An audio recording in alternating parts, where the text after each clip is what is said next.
Good morning.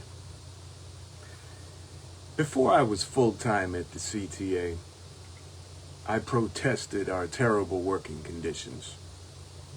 People told me, don't do that. Wait until you're full-time. Wait until you're turned over.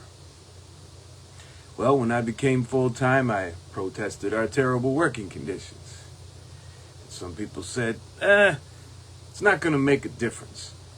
You should just mind your own business and be happy you have a job. Maybe become a steward so you know what it's like. So when I became a steward and I was elected as a delegate, I protested our terrible working conditions.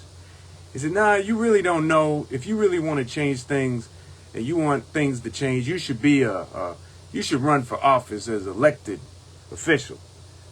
So I was nominated and I was elected. And I continue to protest the terrible working conditions. But some say, oh, it's not going to make a difference. Just be quiet. Just do what the president says. If you don't like what the president's doing, then you should run for president. Okay, so then at each stage, it just seems that Local 308 and Local 241 presidents and their loyalists collaborated with CTA mismanagement to silence me and others in the Chicago Transit Justice Coalition. These presidents, they abuse their privileges to stop me from helping members. I mean, they just get in the way of it. Pennie and Mark, I can't do picks. I can't represent people. They won't take me off for work for that. They won't give me my 6 days as per the bylaws. I barely can get the 3. Imagine that.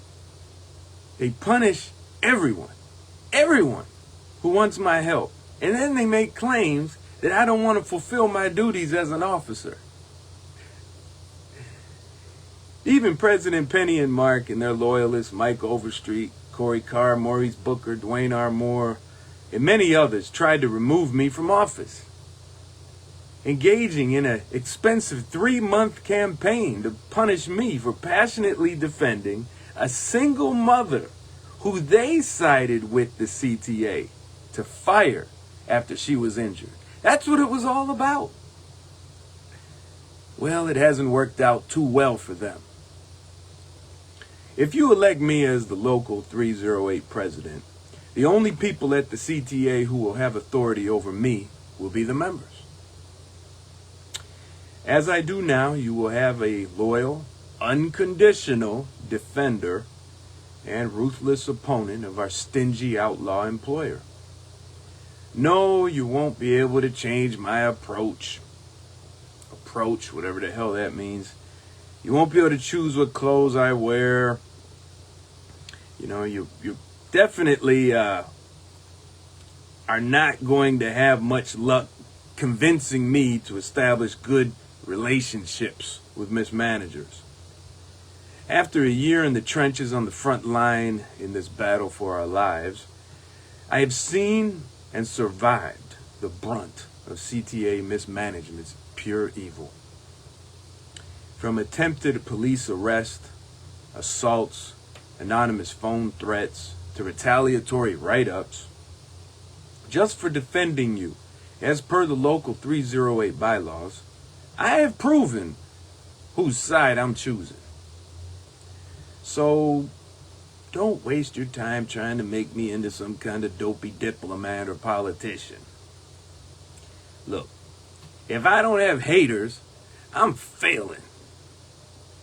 But you know exactly what you're getting. A man who loves to strike fear in the wicked and inspire the CTA workers to take power from them through collective action. The other candidates for president, well, one's an incumbent, of course. They've showed you through multiple terms in office how they roll. Put them back in as president and watch how they find excuses to feed us more handcrafted toxic agreements from the CTA mismanagement. It'll happen. None of them respect you. None of them admire you.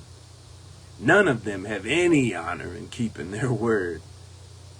They will punish you with police arrest, threats of violence, and silence you at the membership meetings. They just want to be an elected boss over you. I encourage dissent, praise the trolls, and vigorously debate anyone, anywhere. I may be overwhelming in my linguistic and prolific response, but no one will be able to say I refuse to help a member because they dislike me. Why am I like this? See, I want to be a servant and a coach to help you take control of your lives and your jobs. I know that true leadership is about service and inspiration in times of confusion. It's not diplomacy and dictation. I know that the solutions to our problems comes from within you, not from some elected leader. When it's time to choose presidents, base your decision on what is right, not on what you fear. Peace.